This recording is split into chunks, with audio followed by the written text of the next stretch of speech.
Listo, doctor, puede usted empezar. Muy bien, muy buenas tardes. Hoy 26 de julio de 2022 estamos reunidos en el curso de lecturas literarias hispanoamericanas y nos corresponde pues trabajar en esta sesión. Esperamos que se haga presente, se hagan presentes los estudiantes de esta disciplina para poder desarrollar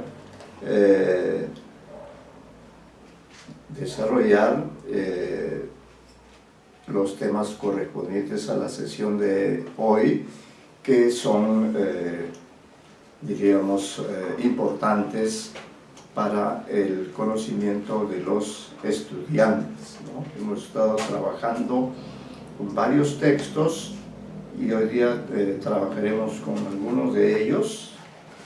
Trabajaremos en el análisis, ¿no? En el análisis vamos a ver, estamos en la página 56 de nuestro material del curso y allí tenemos este poema que pertenece al escritor colombiano José Asunción Silva, que vivió entre 1865 y 1896. José Asunción Silva es un magnífico poeta, uno de los que participó en el movimiento modernista hispanoamericano que transcurre aproximadamente entre 1880 y 1910 o 15 aproximadamente. Ustedes saben que las fechas son referenciales, pero en todo caso este movimiento sí existió. De alguna forma, tanto en la poesía como en la prosa, se produjo una renovación del lenguaje literario. Tengan ustedes en cuenta que nosotros literariamente dependíamos o teníamos fuertes lazos con la literatura española, que vino también al Perú como parte del equipaje de los que vinieron a dominar nuestro país peruano durante casi 3 siglos. Entonces también trajeron, por cierto, libros, entre ellos se dice que vinieron muchos ejemplares de la novela del ingenioso Hidalgo Don Quijote de la Mancha. En fin, hubo también gente aquí que cultivó, ¿no? Cultivó algunos de los géneros de la literatura, que son muchos. Y bueno, ahora estamos ya ubicados en este siglo XIX, en que se produjo el inicio, ¿no? Y el desarrollo, y en fin, podemos decir quizá la finalización del movimiento modernista, que se caracteriza porque los modernistas intentaron independizar, intentaron autonomizar nuestras letras hispanoamericanas, es decir, depender lo menos de España, y por eso buscaron autores, por ejemplo, en la literatura francesa, Catulle Méndez, pues, entre otros, o en la literatura alemana, o en la literatura inglesa. Incluso bebieron algunas fuentes de las literaturas orientales, como el Japón, por ejemplo, ¿no? Entonces fue un movimiento con vocación cosmopolita, es decir, no podía negar la presencia y la significación de la literatura española, porque ellos también, estos hispanoamericanos, ya de países independientes, por lo menos en la forma, ya venían hablando el español desde su más tierna infancia. La mayoría de ellos pues era de hogares de clase media o algo equivalente, mientras que los idiomas ancestrales como el quechua, como el aymara, como el náhuatl y otros más, pasaban a un plano secundario, ¿no? Pasaban a un nivel de segundo grado, ya no se les concedía una mayor importancia, y por ello entonces el predominio del español se hizo universal, y especialmente en el campo de la literatura, diríamos, se impuso el español literario, ¿no? Sin embargo, hubo literatura escrita en quechua o cantada en aymara. Nuestras lenguas ancestrales también hicieron su contribución artística. Pero el caso específico de los llamados modernistas, ¿no? Ellos son autores que han nacido todos ellos en pleno siglo XIX, probablemente algunos de ellos con posterioridad a las fechas de independencia de nuestros países, que son 1821, 1824.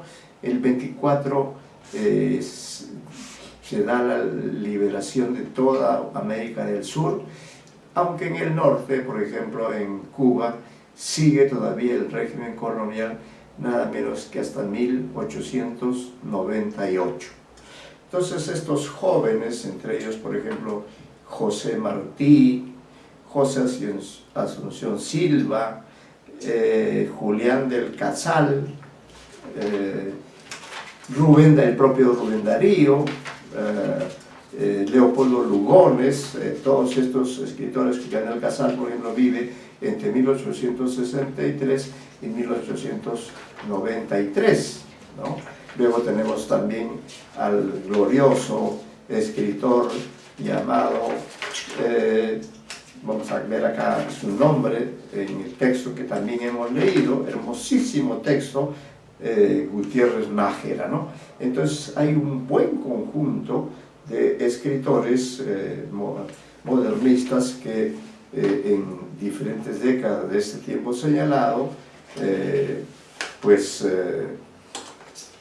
se abocan a la tarea de hacer creación literaria, de hacer poemas, de hacer también prosa, y así por el estilo, ¿no? Entonces estos escritores aportan pues a la renovación de nuestra literatura,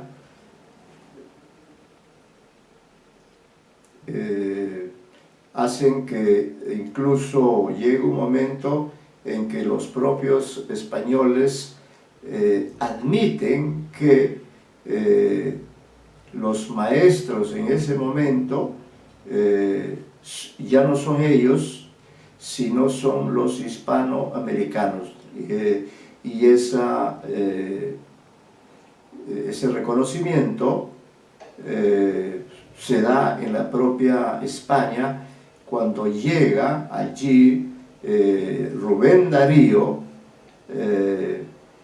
llega y es reconocido como el gran maestro de toda la literatura en lengua española por estos maestros españoles que reconocen pues el prestigio de la literatura hispanoamericana. Se suele decir que hay dos periodos o dos generaciones de escritores hispanoamericanos. Adelante, señorita Apaza. Muy buenas tardes, señorita Apaza. Bienvenida, como siempre, al curso. Buenas tardes, señorita Apaza. Creo que usted no asistió en la clase anterior en que trabajamos con algunos poemas. Vamos a ver cuáles son los poemas. Trabajamos con la señorita Rupaya y la señorita Torres Chacón. Con ellas trabajamos algunos poemas que están en nuestro material de lectura. En este momento se me hace un poco complicado ubicarlos, por aquí tienen que estar. En todo caso, Rupaya trabajó con el texto A la primavera,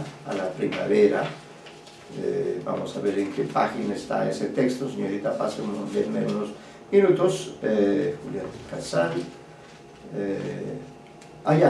está en la página 53, A la primavera, y son textos de Julián del Casal. Entonces la señorita Rupaya trabajó A la primavera, que es el texto que está en la página 53, y la señorita Torres Chacón trabajó el texto Una maja, que también está en la página 53, ¿no? Y continúa hasta la página 54. Bueno, luego le informaré, señorita Apasa, ya que no estuvo usted en esta clase, que usted puede haberla visto también, quizá la vio.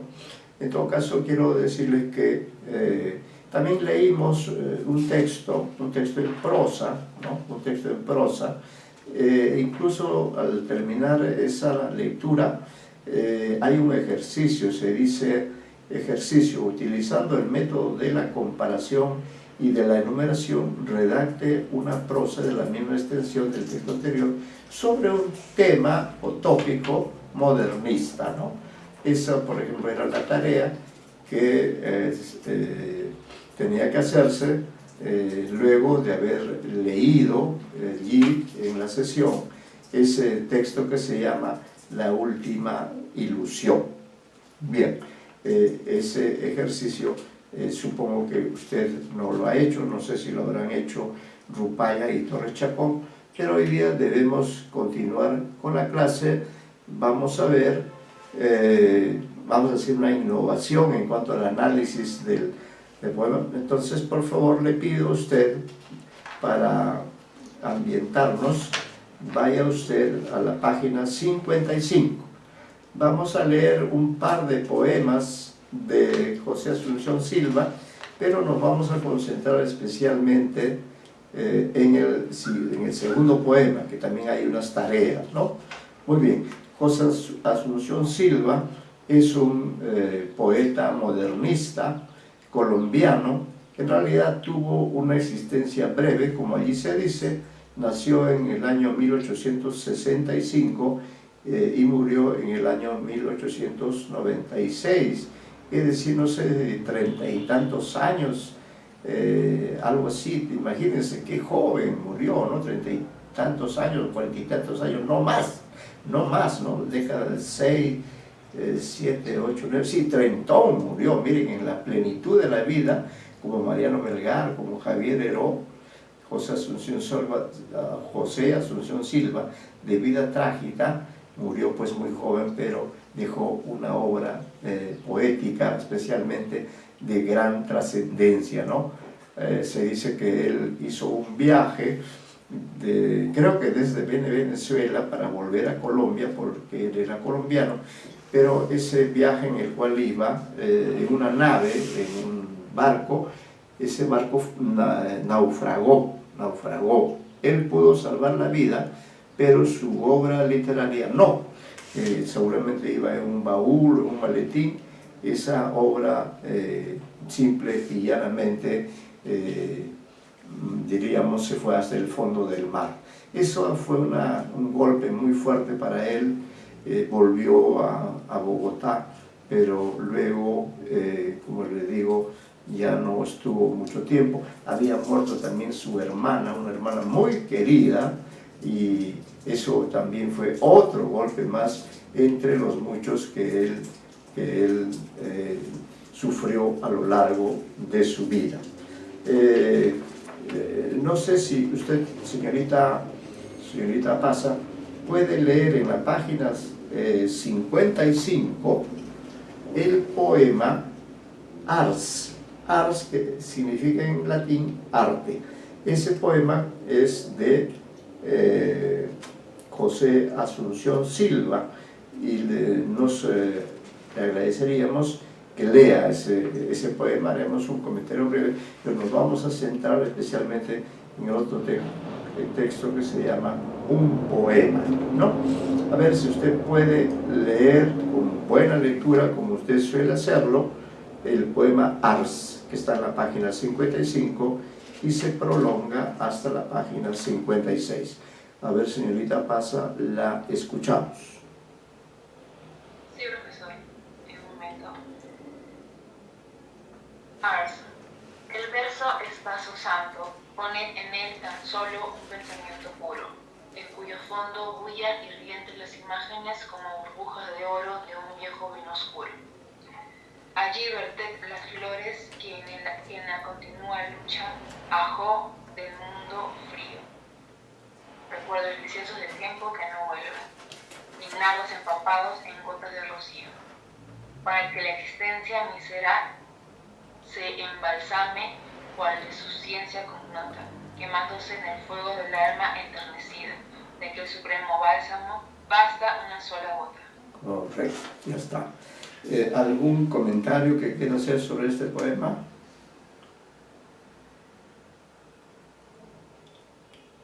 La verdad, profesor, muy poco lo he entendido. Ya.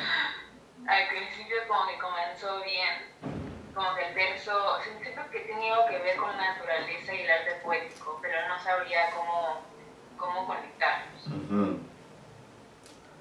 Bueno, dice el verso es un vaso santo, ¿no? Lo cual creo que es una buena definición.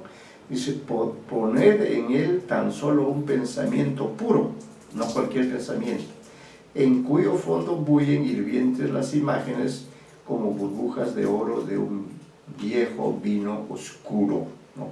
Entonces, una suerte de arte poética, cómo hay que trabajar el poema. Dice, allí verted las flores que en la continua lucha ajó del mundo frío, recuerdos deliciosos de tiempos que no vuelven, y nardos empapados en gotas de rocío, para que la existencia mísera se embalsame, ¿no?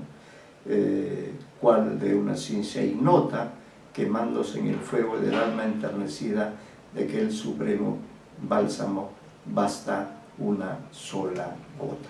Muy bien. Entonces, ahora sí nos vamos a centrar y vamos a tratar de proponer un análisis semiótico del siguiente texto, que se llama precisamente Un poema, y que está entre las páginas 5, 6 y 5, 7, ¿no? Incluso hay una tarea que podría de alguna forma también realizarse ahora. El texto se llama Un poema, es de José Asunción Silva, ¿no? Y entonces vamos a pedirle a usted, que es una magnífica lectora, vamos a pedirle a usted que lea, por favor, con la mejor voz, ese poema llamado simple y llanamente poema. Profesor. Ya. Un poema. Soñaba entonces en forjar un poema, de arte nervioso y rara obra audaz y suprema. Escogí entre un asunto grotesco y otro trágico, llameando los ritmos como un conjunto mágico, y los ritmos indóciles venían acercándose, juntándose en las sombras, huyéndose y buscándose, ritmos sonoros, ritmos potentes, ritmos graves, unos cual choque de armas, otros cual canto de aves, de oriente hasta occidente, desde el sur hasta el norte, de metros y de formas se presentó la corte. Tascando frendos áureos bajo las riendas frágiles, cruzaron los tercetos, como corceles ágiles, abriéndose ancho paso por entre aquella grey, vestido de oro y púrpura. Siga. Y allí cantaron todos, entre la algarabía. Me fascinó el espíritu por su coquetería. Alguna estrofa aguda que excitó mi deseo, con el retintín claro de su campanilleo, y la escogí entre todas, por regalo nupcial. Le di unas rimas ricas de plata y cristal. En ella conté un cuento que, oyéndolo servir, tomó un carácter trágico, fantástico y sutil. Era la historia triste, pero notoria y cierta, de una mujer hermosa, desprestigiada y muerta, y para que sintiera la amargura, exprofeso. Junté sílabas dulces con el sabor de un deseo, Volé las frases de oro, le di música extraña, como de mandolinas que un laúd acompaña. Dejé en una luz vaga las ondas lejanías, llenas de nieblas húmedas y de melancolías. Y por hondo oscuro, como una inundada fiesta, cruzan ágiles máscaras al compás de la orquesta, envueltas en palabras que ocultan como un velo y con las caretas negras de raso terciopelo. Cruzar hizo en el fondo las vagas sugestiones de sentimientos místicos y humanas sensaciones. Complacida en mis versos con orgullo de artista, les di olor a los electropos y color de amatistas. Le mostré mi poema a un crítico estupendo. Lo leyó 6 veces y me dijo, no entiendo. No entiendo, ¿no? Muy bien. Bueno, allí hay algunas tareas, se puede segmentar el poema, pero quisiera plantear un análisis para comenzar, un breve análisis de carácter semiótico, mezclado con la semiótica, con la narratología, porque es indudable que en este texto, que es una suerte de arte poética, también se cuenta una historia, ¿no? Se dice además. Entonces, según la semiótica, se puede establecer una especie de cuadro, vamos a llamarle cuadro actancial, así le vamos a llamar, cuadro actancial, actantes, ¿no? Diríamos, establecemos una primera diferencia en cuanto a el concepto de actor o personaje y el concepto de actante. En los análisis convencionales uno habla de personajes, ¿no? Luego, la semiótica, al establecer su terminología, en vez de personaje, prefiere hablar de actor. No en el sentido teatral, sino en el sentido narrativo. Un actor es un personaje. Vamos a decir, el actor es el nombre técnico, semiótico, que en el fondo se refiere a un personaje, ¿no? A un personaje. Y en cambio, el actante es un concepto un poquito más abstracto que, diríamos,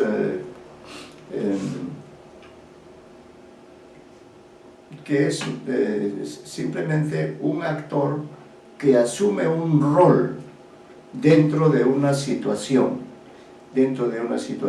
¿no? Dentro de una situación que une a una serie de elementos, semejantes entre sí. Entonces, por ejemplo, vamos a ver la búsqueda, vamos a tratar de ubicar, por ejemplo, podríamos decir al yo poético. ¿Quién es el yo poético acá en este poema? Sería el escritor, pues, ¿no? Claro, el poeta, ¿no? El poeta lírico. El poeta lírico, y ya sabemos que ese poeta lírico es nada menos que José Asunción Silva, correcto. Entonces ponemos ahí poeta lírico, ese es el actor, el que ha escrito este texto. Bueno, entonces, ¿y qué rol actancial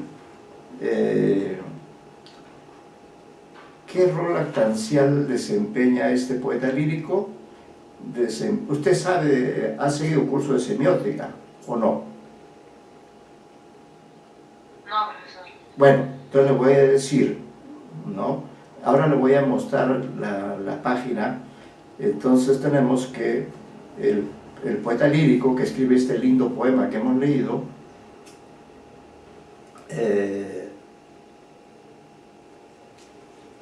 este señor asume el rol de sujeto del deseo. ¿Qué cosa es el sujeto del deseo? ¿Qué cosa es este poeta lírico en tanto sujeto del deseo? Es aquel que desea algo. ¿Qué cosa desea? Desea un objeto, desea un objeto, ¿no? Que en este caso es, por ejemplo, hacer un poema, hacer un poema. Entonces, ese sujeto del deseo, que es el poeta lírico a nivel de actor, tiene un gran deseo, su gran deseo, hacer un poema, ¿no? Hacer un poema, porque allí lo dice.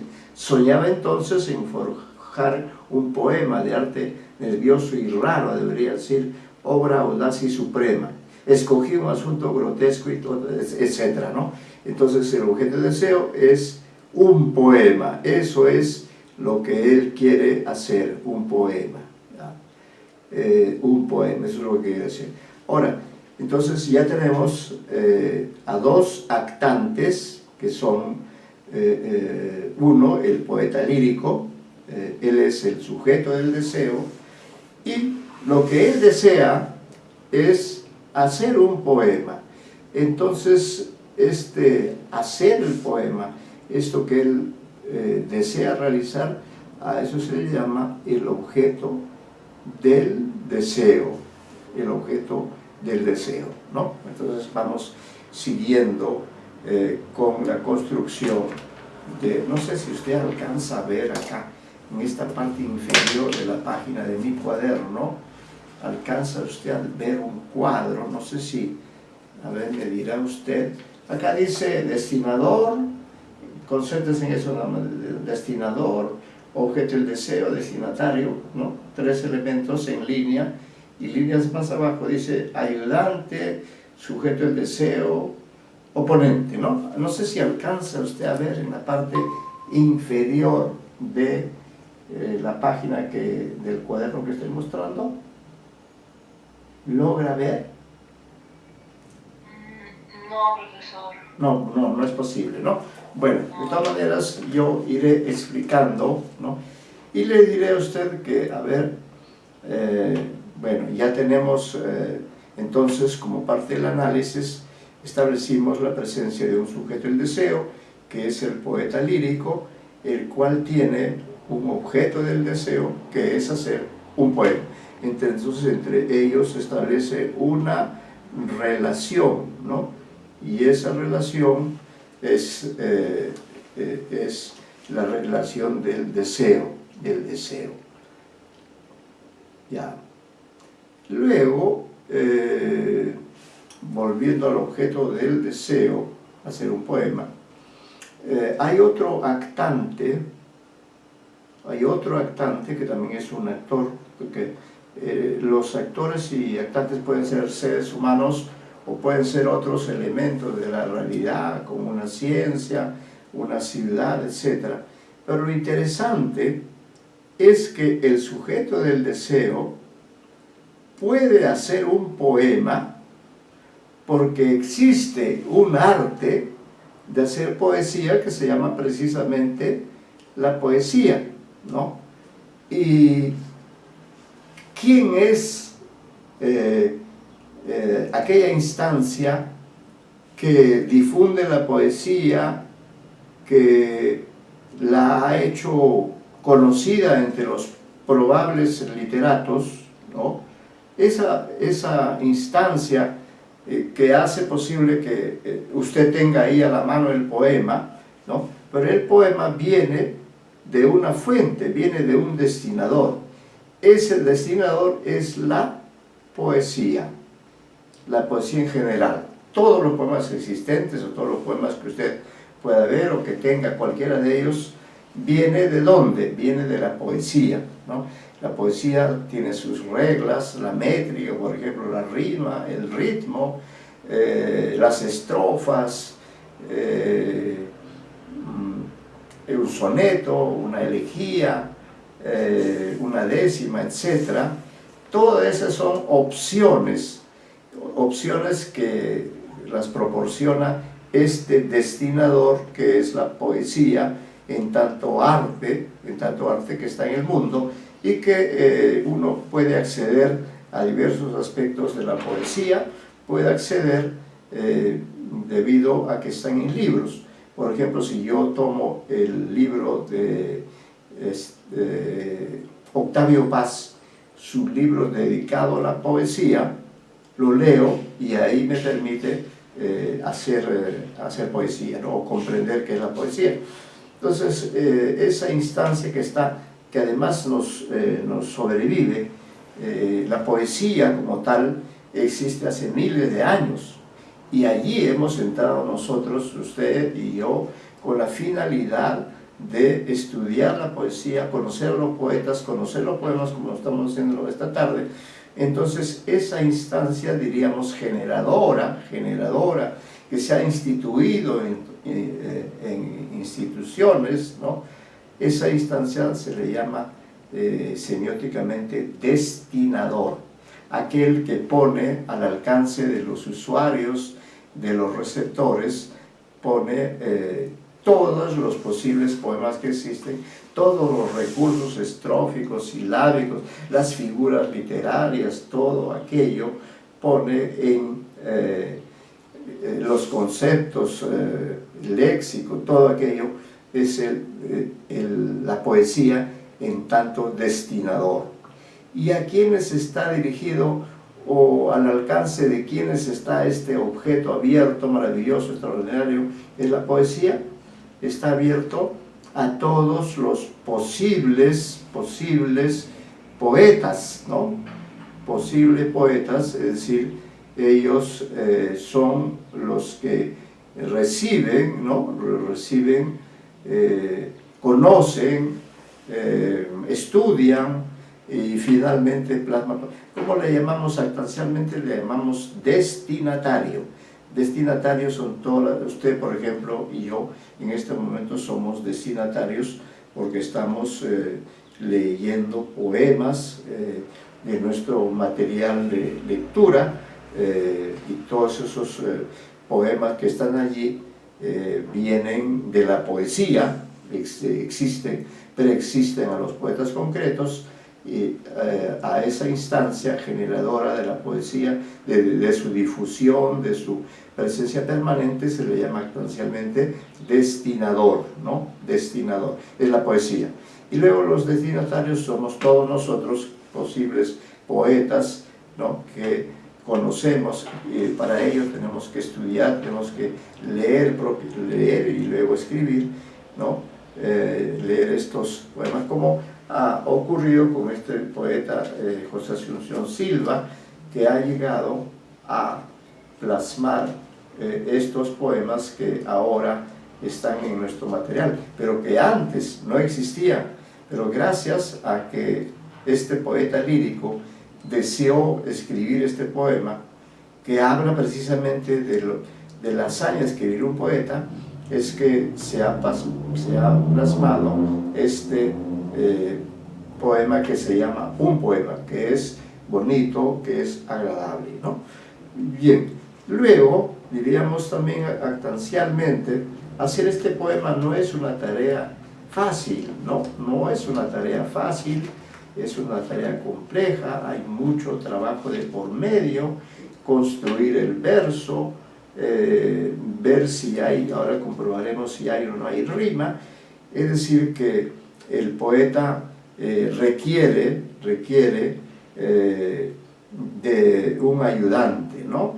Esa función de ayudante, en cuanto a actante, es el idioma literario, ¿no? Hay un idioma literario, un idioma común, y dentro de ese idioma común se ha creado un idioma literario, ¿no? Un idioma literario que es el que estamos manejando ahora. Ese es, para él, para el sujeto del deseo, ese es el ayudante que, poniendo a su disposición todos los probables recursos para hacer un poema, contribuye a que efectivamente ese poema se plasme, ¿no? Pero resulta que también dentro de este mundo que se ha creado hay lo que se llama actancialmente el oponente, es decir, la persona que de alguna forma se opone a la creación de este texto o lo juzga de una manera inadecuada, ¿no? A este elemento se le llama oponente. Señorita Apaza, hay en este poema que hemos leído y que he tratado de explicarle con conceptos semióticos. ¿Usted diría que en relación con este poema hay un oponente, alguien que se opone o que no le gusta el poema? Yo diría que sería el crítico. Perfecto, perfecto. Respuesta redonda. El oponente es el crítico, ¿no? Porque fíjese usted, el sujeto, leamos estos versos de este sujeto del deseo. ¿Qué dice él al final? Complacido en mis versos, es decir, ya logró plasmar el objeto del poema, ¿no? Ya lo logró, ese deseo ya se cumplió, ¿no? El poema está allí, es muy bonito. Entonces, él dice, complacido en mis versos, con orgullo de artista, ese sujeto del deseo, ¿no? Les di olor, miren, les da olor de heliotropos y color de amatista, le da pues olor y color. Y luego dice, le mostré mi poema a un crítico estupendo, puntos suspensivos, y lo leyó 6 veces y me dijo, no entiendo. Allí está, ¿bien? Allí está. Entonces ya hemos completado allí esta suerte de cuadro actancial, como he dicho, donde hay un sujeto del deseo, que es el poeta lírico, luego está el objeto del deseo, lo que se quiere alcanzar, lo que se quiere lograr, que es este poema que hemos leído ahora, que usted lo ha leído, ¿no? Luego dijimos que solo es posible hacer un poema porque existe un arte inmenso que está allí a nuestro alcance y que se ofrece, ¿no? Se ofrece a todos en general. A este actante es la poesía, pues si usted gusta, la literatura en general, ¿no? Actancialmente se le llama el destinador. Destinador es alguien que envía algo. Entonces esa es la poesía que se despliega por los libros, en las antologías, en los poemarios, se despliega ahí en todos los materiales que usted... Ese es el destinador, destinando los poemas. Y los destinatarios somos los posibles poetas, somos los lectores, ¿no? Los destinatarios, que somos los lectores. Entonces estos lectores, fascinados por este objeto del deseo, fascinados por todas las opciones que les da la poesía o la literatura, deciden convertirse en sujetos del deseo.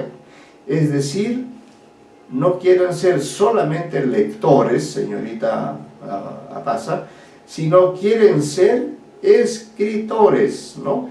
Quieren ser poetas líricos, ¿no? Poetas líricos. Entonces, ya no solamente tienen el rol actancial de destinatario, ¿no? En tanto lectores, sino que actancialmente pasan a cumplir la función del sujeto del deseo. El sujeto del deseo, hay 2 instancias, que es el sujeto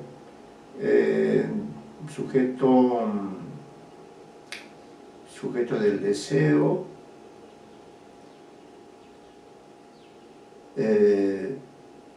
y el sujeto operativo. Como usted se da cuenta, el sujeto operativo, sujeto de estado se llama el primero, ¿no? Es decir, son situaciones, estados anímicos. Entonces, cuando un destinatario, un lector cualquiera, ¿no?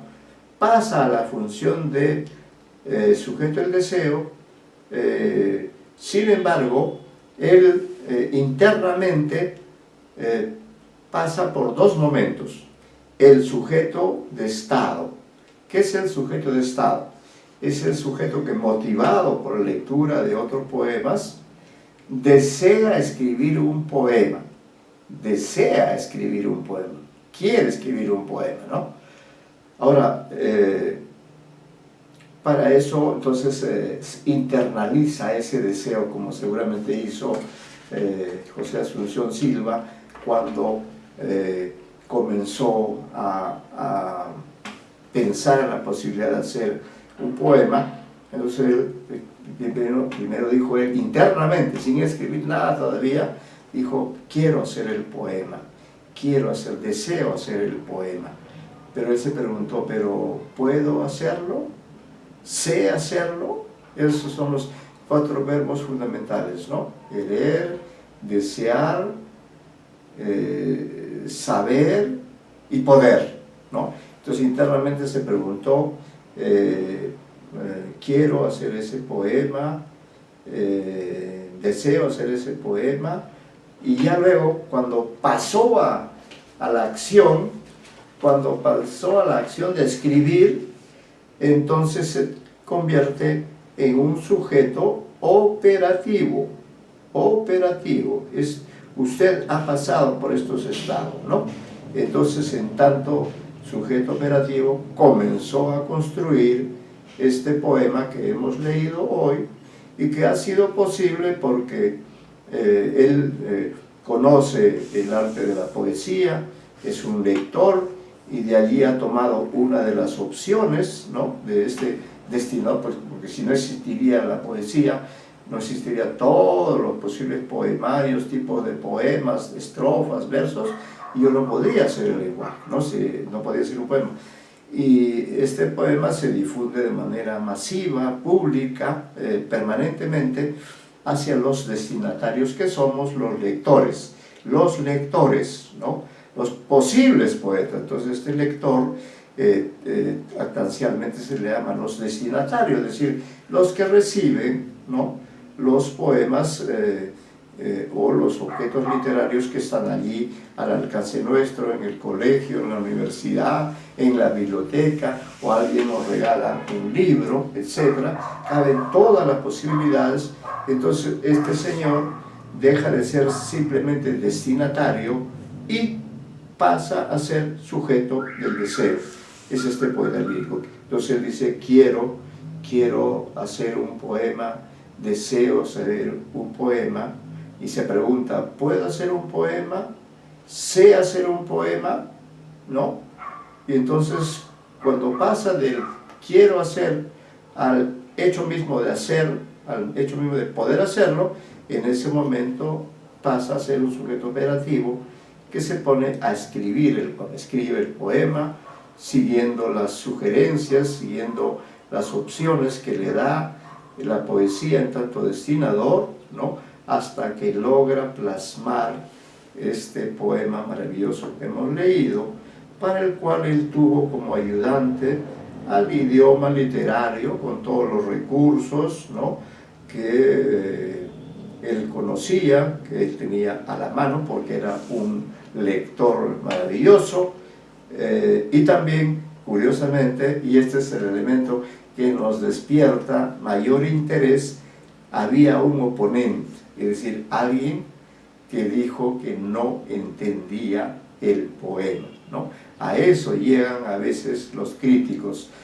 Es lo que pasó con Vallejo, ¿no? Vallejo, como usted sabe, le envió, creo que un poema a Clemente Palma, y la respuesta de Clemente Palma fue furibunda.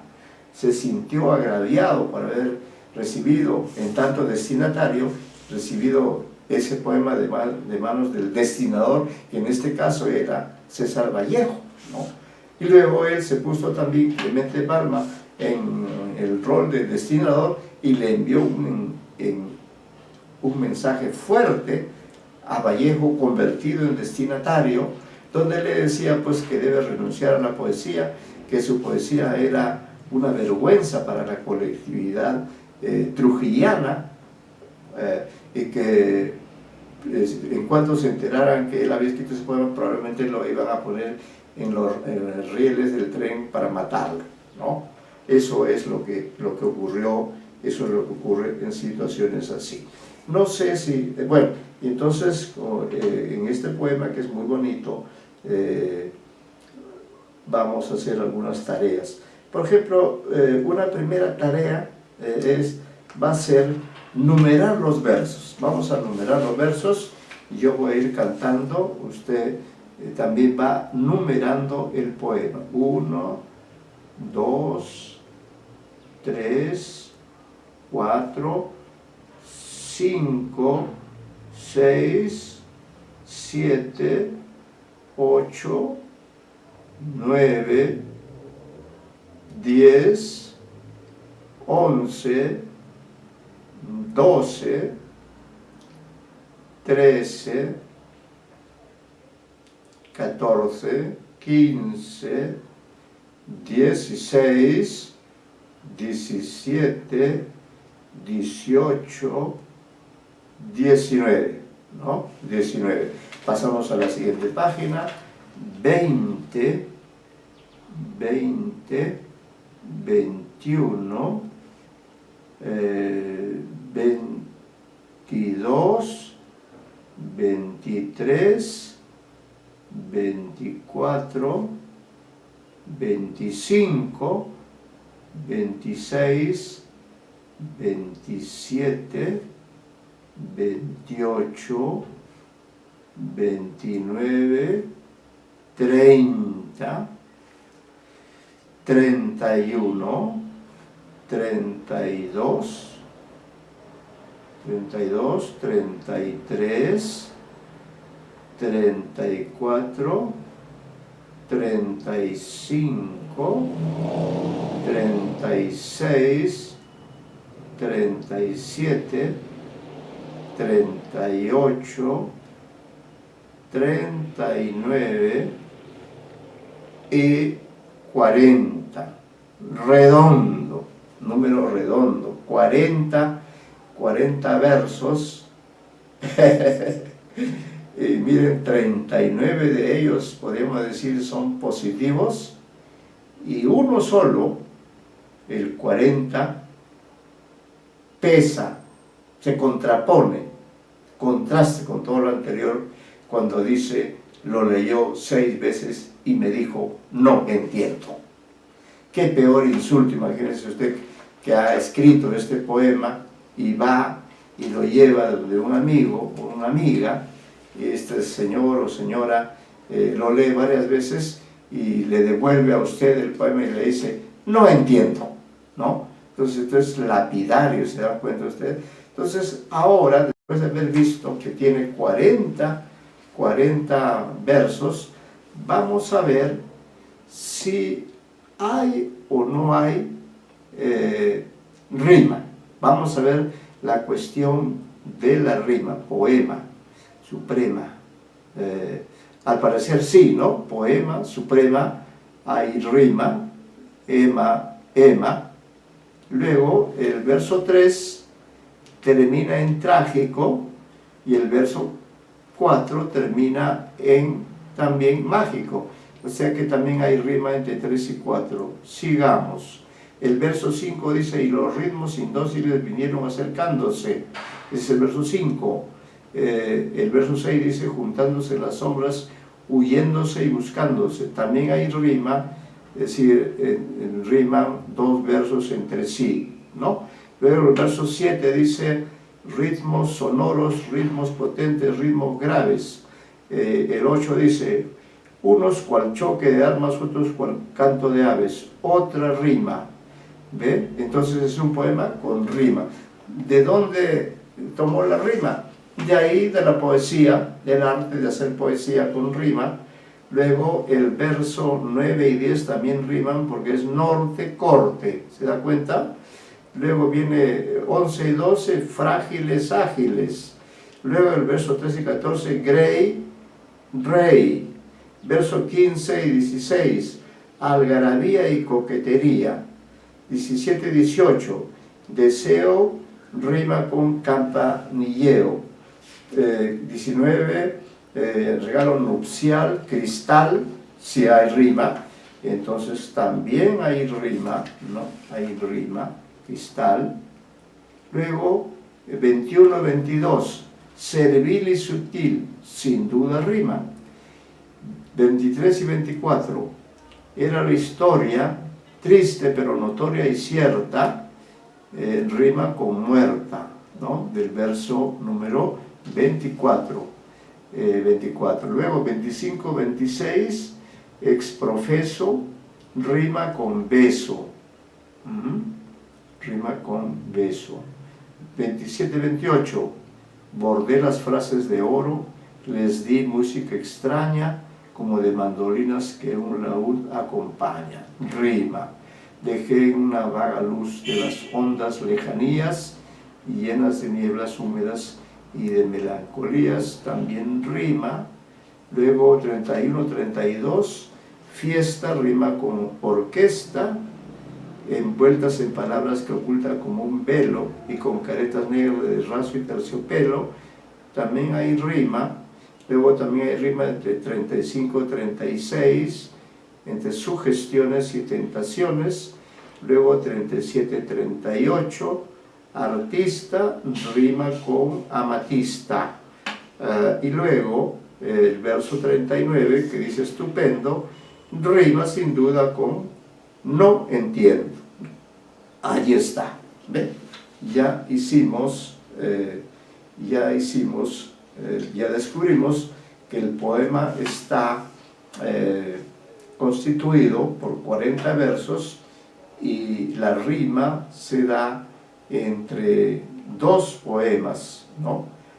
La rima va cambiando, pero transcurre a lo largo de los 40 versos, la rima se da entre un verso y otro, ¿no? Claro, con diferentes terminaciones, ahí habría que indicar con las letras, por ejemplo, la rima A, los dos primeros versos, la segunda es la rima B, la tercera es la rima C, la cuarta es la rima D, la quinta es la rima E, la sexta es la rima F, la siguiente sería la rima G, ¿no? Luego tendríamos la rima H, luego tendríamos la rima I, H-I, luego H-I, F, G, H-I, luego tendríamos la rima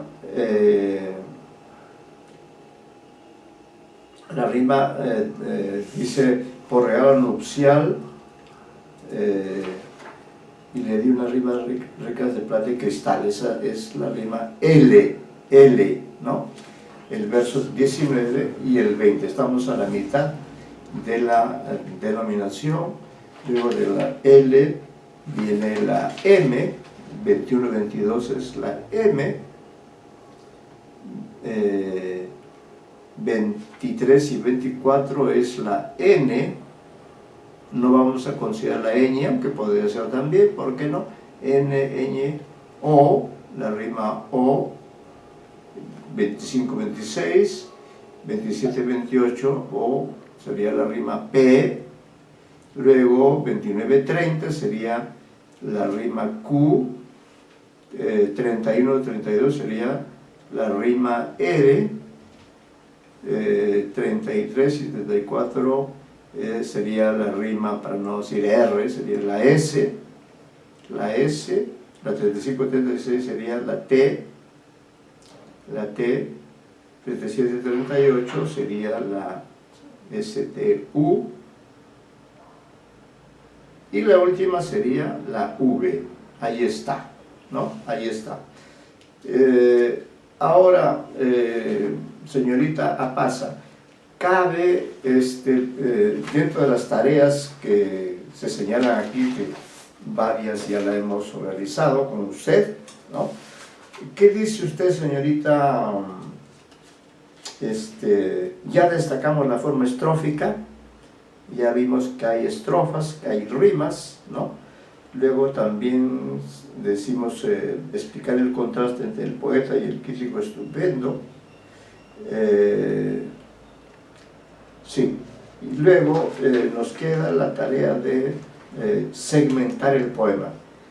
¿Cree usted que cabe una segmentación o no, por el aspecto temático? Estas dos tareas están unidas de alguna manera, la tarea de segmentar el poema y de identificar el tema, ¿no? Porque ya hemos identificado la rima, hemos diferenciado cada una de estas rimas de solo 2 versos, de pareados, ¿no? O salvo que usted quiera comenzar antes de segmentar el poema, quiere usted hacer algunos comentarios acerca de la diferencia entre el poeta y el crítico estupendo. A ver, algunas ideas acerca de ello. Es decir, entre el sujeto del deseo y el oponente, ¿no? Semióticamente hablando. Yo podría decir, profesor, primero de que yo creo que se podría segmentar y que creo que es un poema argumentativo. Que podemos ver como una evolución dentro del poema. Y referente al pie poético, vemos al pie poético muy emocionado al principio, pues no, como es de que poco a poco, digamos, que las musas nos van inspirando en la creación hasta realmente concretar algo al final, pues no, algo que realmente le guste, le encante. Pero al momento de presentarlo, pues no, y ser complacido en mis versos con orgullo de artista, a veces se siente muy contento, muy satisfecho con su creación. Le muestra el poema a un crítico que al parecer respeta porque es el crítico estupendo, y pese a que lo leyó en múltiples ocasiones, no se entiende, pues no. Así que vemos un pequeño contraste de cómo es de que el artista puede ver su obra y cómo es que un crítico la percibe. Así que creo que sería ese más que nada mi comentario. Claro. Sí, pues entonces en el mundo de la literatura, existen de un lado los creadores en los diferentes géneros, y de otro lado los críticos, ¿no? Pero también recuerde usted que una misma persona puede ejercer ambos roles. Ser, por ejemplo, un gran poeta y ser al mismo tiempo, simultáneamente, un crítico estupendo. Le voy a poner el nombre, un nombre emblemático como ejemplo de cómo puede ocurrir esto, ¿no? Ricardo González Vigil. ¿Ha oído usted hablar de él? Sí. Sí, ha oído hablar de él. ¿Ha leído algo de él? ¿Algo de poesía de él o de crítica literaria? Muy poco, creo. Muy poco, claro, muy poco. Sí, es posible. Claro, quizá haya leído más textos de crítica literaria que textos de creación de este autor, ¿no? ¿Qué textos recuerda usted que haya leído de él, de autores? ¿Recuerda en especial algún texto de él que haya leído?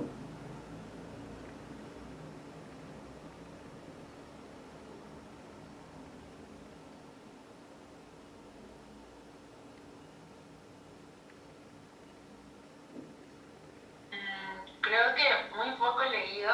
Ya. Pero quizás me podría atrever a decir que estuve... No, muy poco la verdad Ya, que he leído eso. correcto, no hay ningún problema. Casualmente para eso estamos, para reforzarnos entre nosotros. Entonces yo le digo que él es la mejor prueba de que se puede ser un gran poeta y un gran crítico, un crítico estupendo. Lo digo porque la poesía de él es una poesía extraordinaria. Lamentablemente, a veces, fíjese usted y yo somos parte del mundo de la literatura, pero la verdad es que aún yo, que soy su amigo muy cercano para mí, un amigo muy querido, sí he leído su poesía, ¿no? Sí he leído su poesía, sin duda, he disfrutado. Y le doy el título de un libro que usted puede encontrar en librerías que se llama Lectura Mundo, ¿no? En ese libro reúne varios poemarios de Ricardo González Vigil. Y quien sabe más sobre Ricardo González Vigil como poeta es la magíster Eliana Vázquez Colichón, una experta que tiene un curso que se llama Literatura escrita por mujeres, pero que ella también, diríamos, comprometida, emocionada por la poesía de Ricardo González Vigil, que fue su profesor en la Universidad Católica, acaba de terminar un curso dedicado a la poesía de Ricardo González Vigil, y allí ha demostrado palmariamente, es decir, con los versos allí frente a los ojos de los participantes del curso, y ha leído ella poemas extraordinarios. Lamento no tener el libro a la mano. Ha leído y ha demostrado que Ricardo es un hombre que juega, por ejemplo, con la poesía de Vallejo, la poesía de Octavio Paz, y con otros poetas, y tiene una estupenda poesía. Habla de sí mismo, tiene una especie de autorretrato, juega con los nombres, tiene un poema dedicado a la familia. Es decir, justamente por estos prejuicios o a veces por esta falta de información, yo les recomiendo sinceramente leer su poesía. Busque ustedes o en la biblioteca o en una librería. Si usted lo quiere en una librería, estará usted haciendo una buena inversión, ¿no?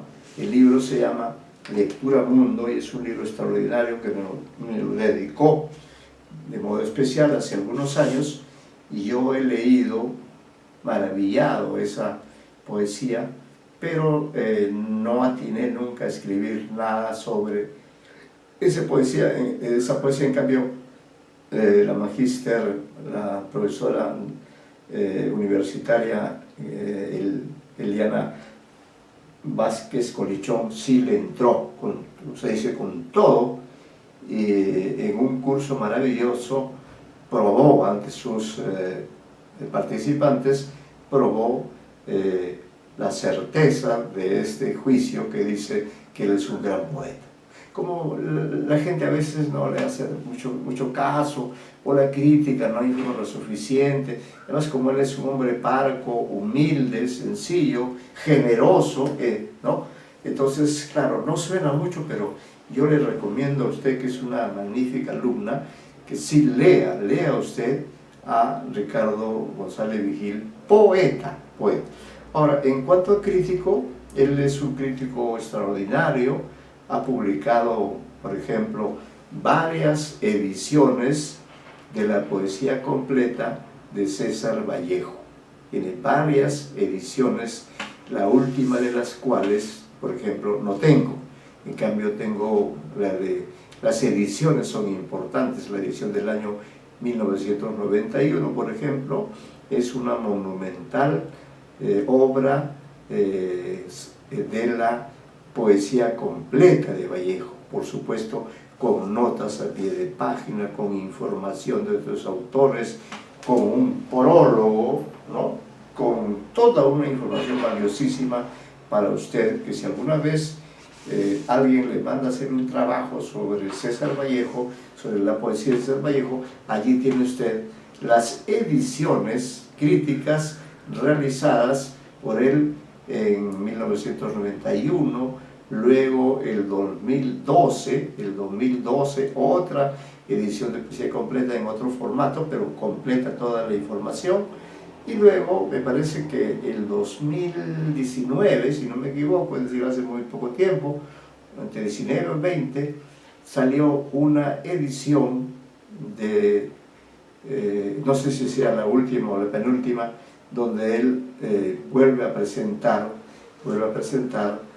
la poesía completa de Vallejo, pero en 2 tomos, ¿no? Esa edición lamentable no tengo, pero si usted va a la Feria del Libro, allí puede incluso ubicar el stand donde Ricardo González Vigil vende libros. Él es un vendedor más en esta ocasión, él y su esposa venden libros en un stand que se llama Mascapaicha Editores, porque ellos también, él crea libros y además edita libros, ¿no? Edita libros. Entonces allí usted podrá ver algunas obras de él o de otros autores, pero le digo, es un crítico estupendo porque además ha hecho también hasta en 2 ocasiones ediciones de la poesía peruana, ediciones de la poesía peruana.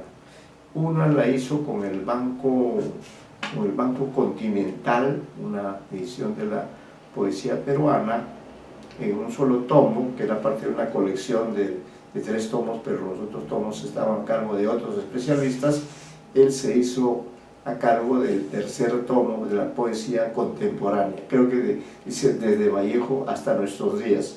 Esta es una edición que ya tiene bastantes años, ¿no?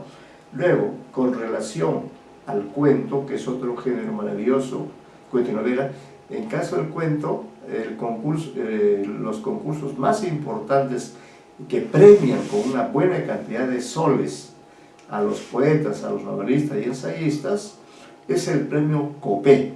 El premio Copé, que es un premio establecido por Petróleos del Perú, por la empresa de Petróleos del Perú, que es poderosa y puede darse el lujo de convocar a un concurso nacional e internacional para que los autores presenten sus originales, sea poemarios, sea de cuentos, o sea novela, o sea de ensayo.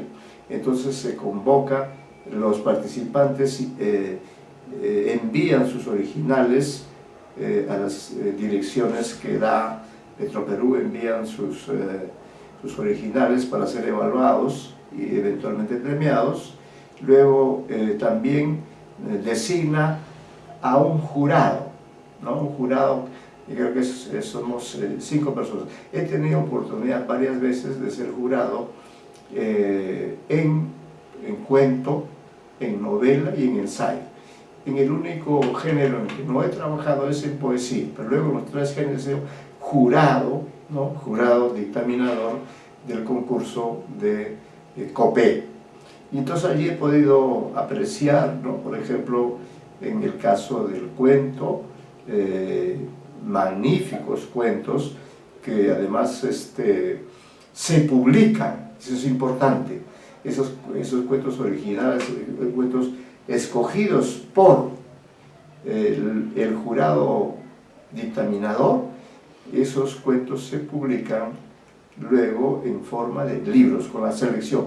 Ahí sale el cuento ganador, el cuento que gana el Copé de oro, el segundo lugar el Copé de plata, en tercer lugar el Copé de bronce, y más los cuentos de los finalistas, es decir, de todos los que han llegado, han hecho todo el proceso de concursar, de someter sus textos a la lectura de los críticos. A su vez, los críticos hacen lecturas y relecturas, luego se reúnen en determinadas fechas para establecer finalmente quiénes son los ganadores. A veces puede haber unanimidad en el criterio y en otras oportunidades pues gana por mayoría, ¿no? Esos son los avatares de estos concursos que hay en estos 4 géneros. En el caso particular, señorita Alejandra Apaza, usted podría, literariamente hablando, decirnos si usted es solo una lectora, le interesa solo la crítica literaria, o usted también, diríamos, escribe cuentos o poemas o ensayos, literariamente hablando de cuáles son sus objetos del deseo. Ahora ya entiende un poco el sentido de la pregunta, es decir, qué es lo que le gustaría lograr, porque por algo está usted en literatura, qué es lo que le gustaría a usted alcanzar, lograr, en relación con este cuadro que hemos explicado hoy día. Usted se identifica o con la crítica, con los estudios, o se identifica también con ambas, ¿no? Con ambas, es decir, con la creación y con la crítica, y por tanto tiene algunos objetos del deseo que seguramente podrá realizarlo, porque va a contar con la ayuda del destinador, va a contar con la ayuda del ayudante, valga la redundancia, y por supuesto usted va a ser la que haga ese objeto poético. Cuéntenos algunos datos acerca de usted, literariamente hablando, así como yo le puedo decir, yo por ejemplo solo soy un crítico literario, no tengo las dotes creativas. Algunas veces he escrito algunos cuentos, sobre todo, ¿no? Escribo libros, ciertamente usando el género del ensayo, pero en el plano de la creación, no.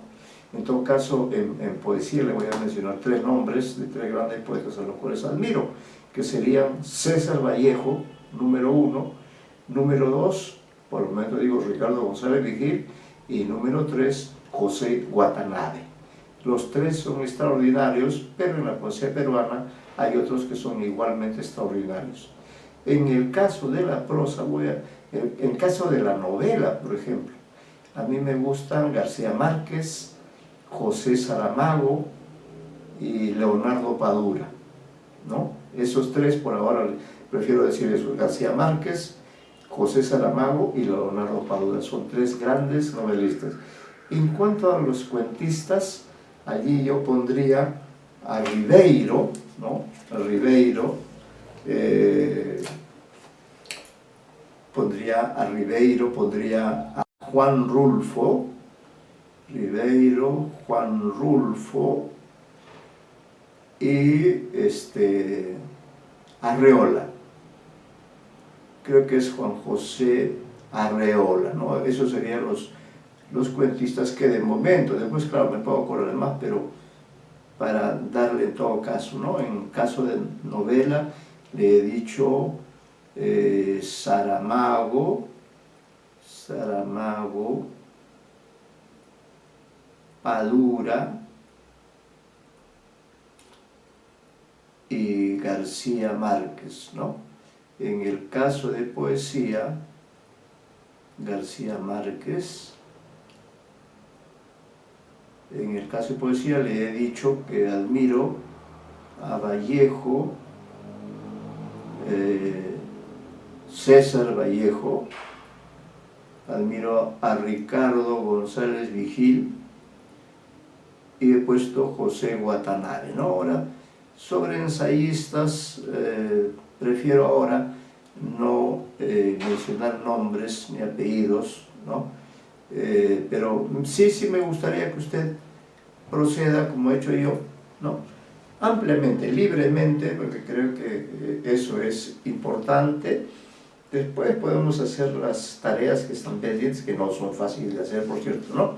Pero sí me gustaría, ya que se ha dado la ocasión de hablar acerca de las preferencias o por la creación y la crítica, y bueno, quiero escuchar su testimonio, por supuesto que guardaré en reserva, ¿no? Pero sí es conveniente que usted,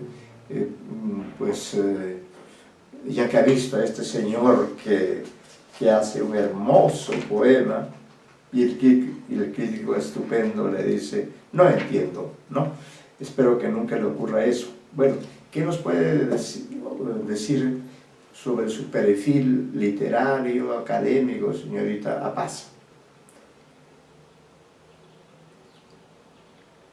Profesor, yo diría que me inclinaría para ambos, para lo creativo y más que una crítica me gusta la investigación, así que creo que sería mi perfil. Ya, es decir, usted se identifica como creadora y como crítica, ¿correcto? Sí. La felicito y la envidio sanamente. Creadora y crítica, diríamos, y en el campo de la creación, ¿en qué géneros, por ejemplo, le gustaría a usted escribir? ¿En cuáles de los géneros? Los principales son... Cuento, diría yo. Cuento, perfecto, acá lo estoy anotando, acá estoy, cuento. Muy bien, cuento, correcto. Y diríamos entre sus cuentistas favoritos, ¿Cuáles estarían, de momento lo que usted recuerde? Unos 3. Podría decir Cheever. ¿Quién? Cheever, John Cheever. Chive. Wilde. Oscar Wilde. Sí. También escribió muchos cuentos. ¿Correcto? Sí. Y otro, a ver. Ay, no me acuerdo cómo se llama el otro autor. Pero hay uno más, pero no Ya. me acuerdo el nombre. Bueno, ya no hay problema. En todo caso, has mencionado 2, está bien, ¿no? Y diríamos, creo que también es importante que usted ejerza la crítica. También es bueno que usted ejerza. Ahí lo tiene usted, fíjese, al propio Mario Vargas Llosa, que es un exitoso novelista, pero que sin embargo nunca ha dejado la crítica. Siempre ha estado ahí, por ejemplo, ha escrito sobre Arguedas, ¿no? La utopía arcaica, es decir, ha escrito en su libro La verdad de las mentiras, ha escrito estupendos ensayos críticos acerca de una diversidad de autores, ¿no? Tanto peruanos como extranjeros, yo diría incluso más sobre los extranjeros, sobre Hemingway, sobre Fitzgerald, sobre Faulkner, sobre el autor de Madame Bovary, Gustave Flaubert, sobre Víctor Hugo, en fin, ¿no? Ha escrito. Y así como él, otros, el propio Julio Ramón Ribeiro también ejercía diríamos, la crítica, ¿no? En cambio, García Márquez es uno de los escritores que se concentró en la creación. Claro que él hacía crónicas periodísticas, ¿no? Pero él era esencialmente un creador de novelas, de grandes novelas, ¿no? Pero en el caso de la crítica, ¿qué autores le gustaría a usted estudiar o qué aspectos de la crítica le llaman la atención? ¿Qué métodos o qué autores podría usted estudiar? ¿Qué diría acerca de eso, señorita Apaza? Me gusta el análisis retórico y creo que ahorita, por ejemplo, en mi tesis está haciendo enfocada en un análisis retórico de Magda Portal y Alejandro Pizarro. Magda Portal.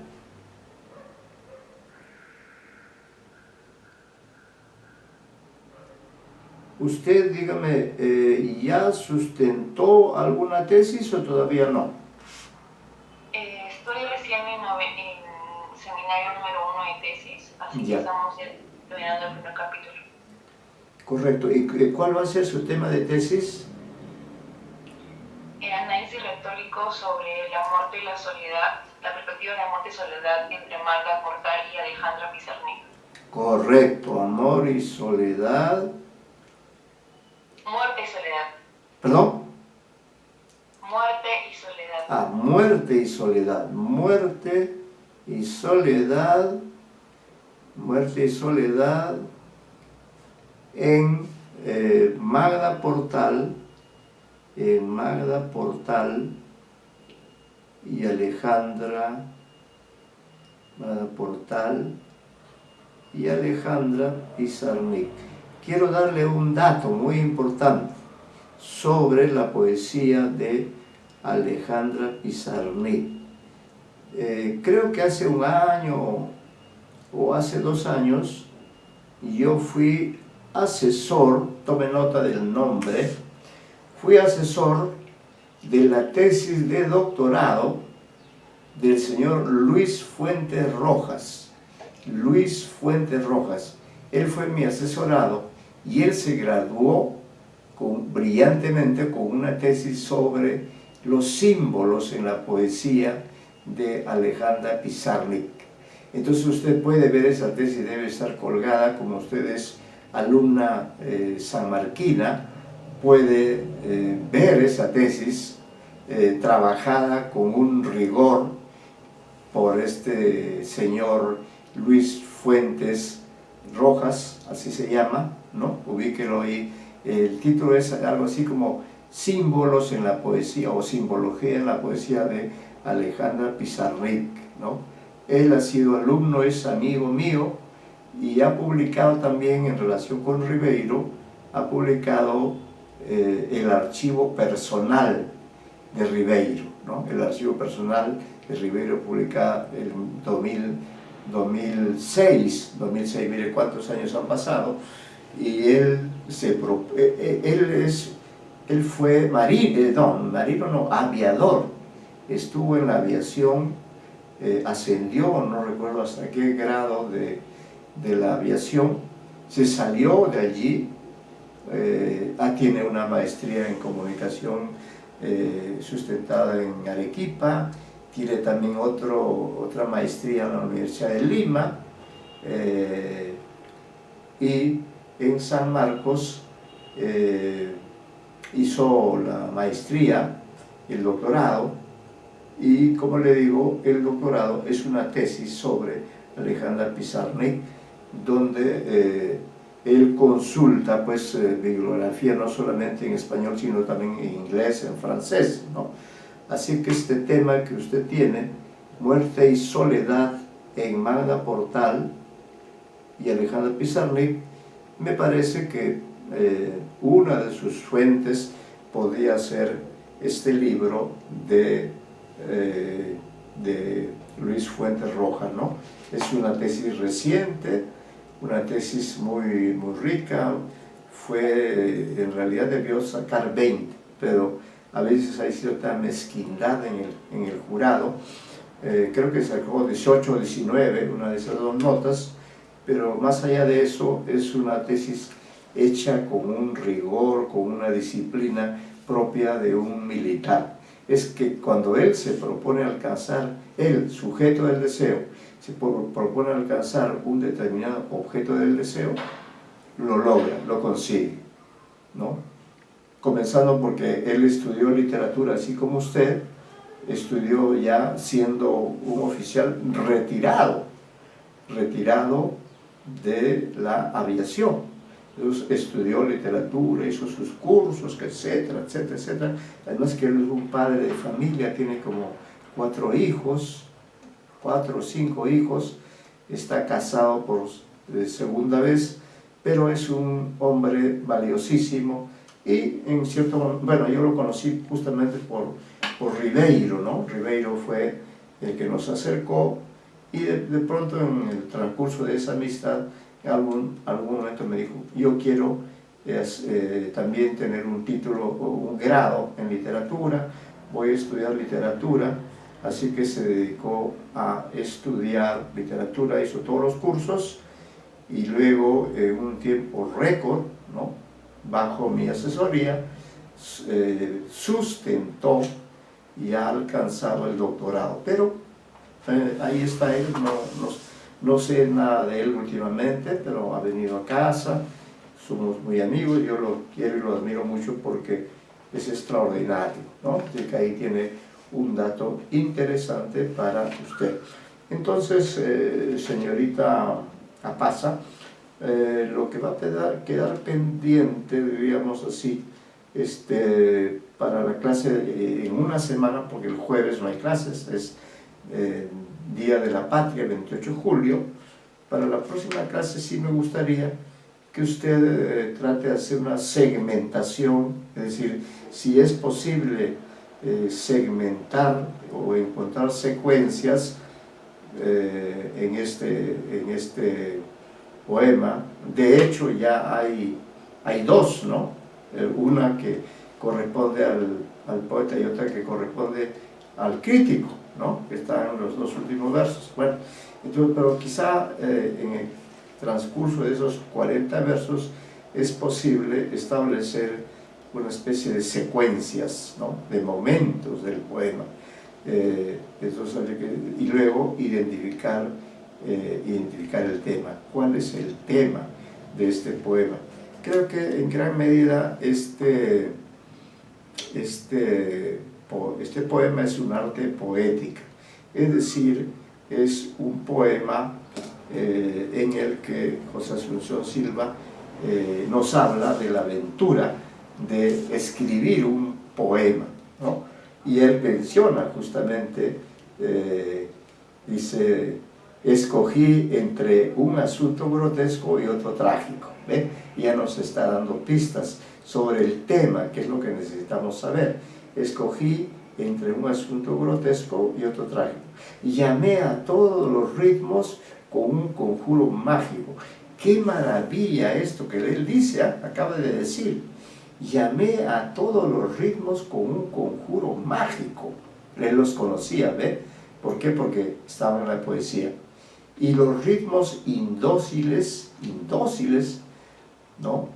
Vinieron acercándose, juntándose en las sombras, huyéndose y buscándose. ¿Ve? Está hablando del ritmo, de los ritmos indóciles, ritmos sonoros, ritmos potentes, ritmos graves. En un poema el ritmo es fundamental, ¿no? Luego dice, unos cual choque de armas, otros cual canto de aves, de oriente hasta occidente, desde el sur hasta el norte, de metros y de formas se presentó la acorde. Se refiere a la métrica, ¿no? De metros y de formas se presentó la acorde. Ese sería el destinador. Todo esto es el destinador.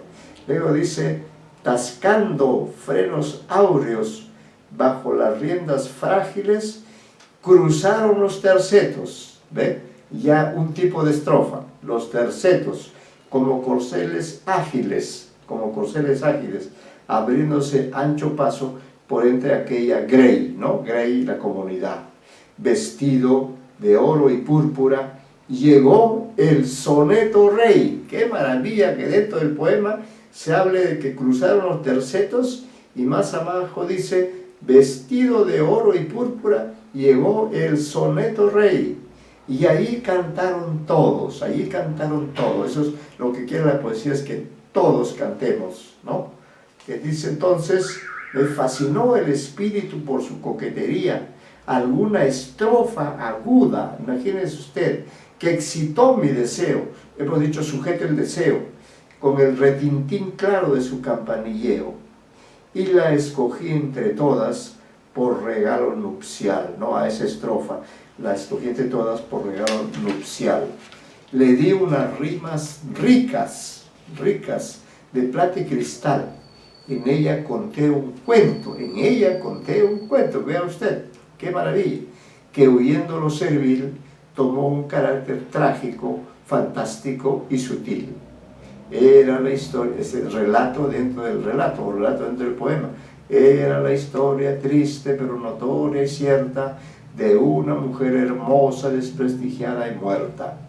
Y para que sintieran la amargura exprofeso, junté sílabas dulces como el sabor de un beso. Imagínense esa sinestesia. Junté sílabas dulces como el sabor de un beso. Bordé las frases de oro, les di música extraña, como de mandolinas que un laúd acompaña. Ahí entran los instrumentos musicales, también se pueden usar. Dejé en una luz vaga las hondas lejanías, llenas de nieblas húmedas y de melancolías, y por el fondo oscuro, como en mundana fiesta, cruzan ágiles máscaras al compás de la orquesta, envueltas en palabras que ocultan como un velo y con caretas negras de raso y terciopelo. Cruzaréis en el fondo las vagas sugestiones de sentimientos místicos y humanas tentaciones. ¿Ven? Lo místico y las tentaciones. Complacido en mis versos, con orgullo de artista, porque se daba cuenta que había logrado su objeto el deseo, hacer el poema. Les di, dice, el olor de heliotropos y color de amatista. Le mostré mi poema a un crítico estupendo y lo leyó 6 veces y me dijo, no entiendo. ¿Se da cuenta? Qué maravilla, qué despliegue del arte que él ha bebido, de este yo poético, ¿no? Entonces le digo, pues allí nos vamos a quedar con el recuerdo de esta lectura. Al retornar la próxima semana Entonces comenzaremos a ver algunos textos de Rubén Darío que están allí en su material de trabajo. Hay un texto en prosa de Martí de su libro Azul, allí está en la página 58. Es una suerte de cuento o algo que se parece a un cuento, un relato, ¿no? De un personaje. Leeremos el texto, que tampoco no es nada sencillo, pero en todo caso allí nos reta esta vez Rubén Darío para leer este texto que es trágico también, ¿no? Luego leeremos las palabras liminares, especie de prólogo de prosas profanas y otros poemas 1896-1901, ¿no?